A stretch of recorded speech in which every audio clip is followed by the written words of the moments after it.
మా తరం వాళ్ళందరికీ తెలుసు.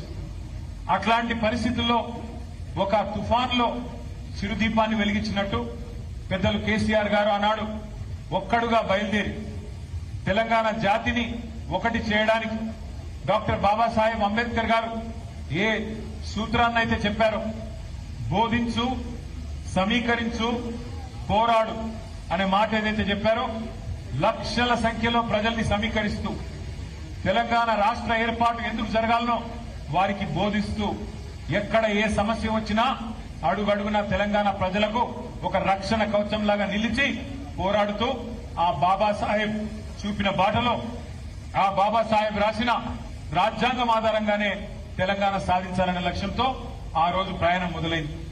కేసీఆర్ గారు ప్రయాణం మొదలుపెట్టిన రోజు ఏమున్నదన్నాడు? కేసీఆర్ గారేమి ఒక సినిమా నటుడు కాదు. మొన్ననే తమిళనాడులో మీరు చూసినారు, విజయ్ గారు పార్టీ పెట్టిన 26 నెలల్లోనే ముఖ్యమంత్రి అయినాడు. ఎందుకంటే ఆయన సినిమా యాక్టరు, సినిమా గ్లామర్ ఉంటుంది, ఫ్యాన్ క్లబ్స్ ఉంటాయి. మరి కేసీఆర్ గారేమి ఎన్టీఆర్ గారి మాదిరిగానో విజయ్ గారి మాదిరిగానో సినిమా యాక్టర్ కాదు. పోనీ మనకు సపోర్ట్ చేసే మీడియా ఉన్నదా అంటే ఎవ్వరూ లేరు. ఉన్న కొద్ది మీడియా మనకు వ్యతిరేకం. అట్లాగే మనీ పవర్ లేదు, మీడియా పవర్ లేదు, మజిల్ పవర్ లేదు, కుల బలం లేదు, ధన బలం లేదు, ఏదీ లేదు. కేవలం ఉన్నదల్లా ఒకటే ఒక్కటి, సంకల్ప బలంతో తెలంగాణ ప్రజల్ని ఖచ్చితంగా ఒక రాజకీయ శక్తిగా నేను మలుస్తాను, తప్పకుండా అందరినీ ఒకటి చేస్తాను అనే ఒక మొండి ధైర్యంతో ఆ రోజు కేసీఆర్ గారు బయలుదేరినారు. బయలుదేరి ఒక్కొక్క అడుగు వేస్తూ పెద్దలు ప్రొఫెసర్ జయశంకర్ గారి మాటల్లో చెప్పాలి అంటే భావజాల వ్యాప్తి చేస్తూ ఏ రకంగా తెలంగాణ సాధించాలి, ఏ రకంగా మనందరం ఒకటిగా నడవాలి అని 14 ఏళ్ల పాటు నిరంతరం కష్టపడి ఉప ఎన్నికలు చివరికి చావు నోట్లో తలబెట్టి కేసీఆర్ సచ్చుడో తెలంగాణ వచ్చుడో ఏదో ఒకటి తేలాలని చెప్పి 2009 నవంబర్ 29 నాడు నిరాహార దీక్ష కూర్చున్న విషయం కూడా మీకు తెలుసు. ఇప్పటిదాకా దేశపతి శ్రీనివాస్ గారు చాలా విషయాలు చెప్పింటారని చెప్పి నేను అనుకుంటా ఉన్నాను. నేను వాటి జోలికి పోను. కానీ తర్వాత తెలంగాణ వచ్చింది. కేసీఆర్ గారి పోరాటం, విద్యార్థుల బలిదానం, తెలంగాణలోని సకల జనులు కదిలిన పద్ధతి, ఇదే ఎల్బీ నగర్ చౌరస్తాలో సోదరుడు శ్రీకాంతాచారి గారు ఆనాడు చేసుకున్న ఆత్మ బలిదానం, ఇవన్నిటి ఫలితంగా అల్టిమేట్ గా తెలంగాణ రాష్ట్రం వచ్చింది. మీకు తెలుసు. తెలంగాణ రాష్ట్రం వచ్చిన తర్వాత దాదాపు 10 ఏళ్ల పాటు మన ప్రభుత్వం ఆనాడు బ్రహ్మాండంగా పెద్దలు కేసీఆర్ గారి నాయకత్వంలో నడిచింది.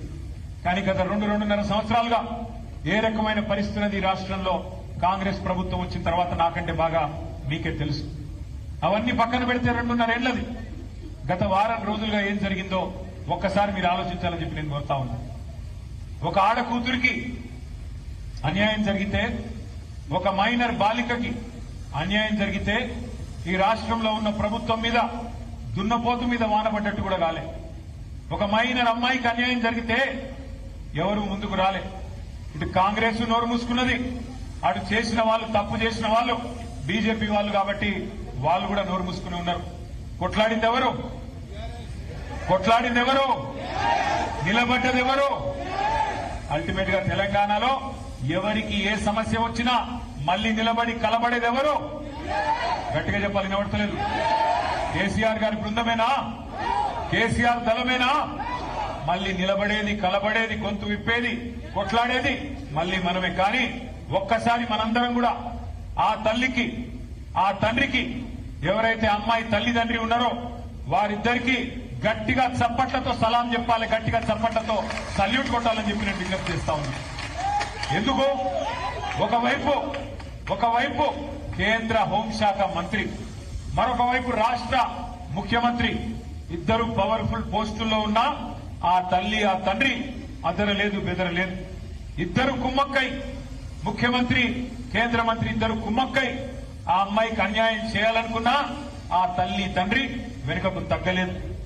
కామాంధుడి చేతిలో విలవిలలాడిన అమ్మాయికి న్యాయం చేయాలని చెప్పి ఆ తల్లి, తండ్రి చేసిన పోరాటం, దానికి అండగా మన బీఆర్ఎస్ పార్టీ మహిళల నాయకత్వం, మన బీఆర్ఎస్ పార్టీ మహిళా బృందానికి కూడా గట్టిగా చప్పట్లతో మీరు అభినందనలు చెప్పాలి.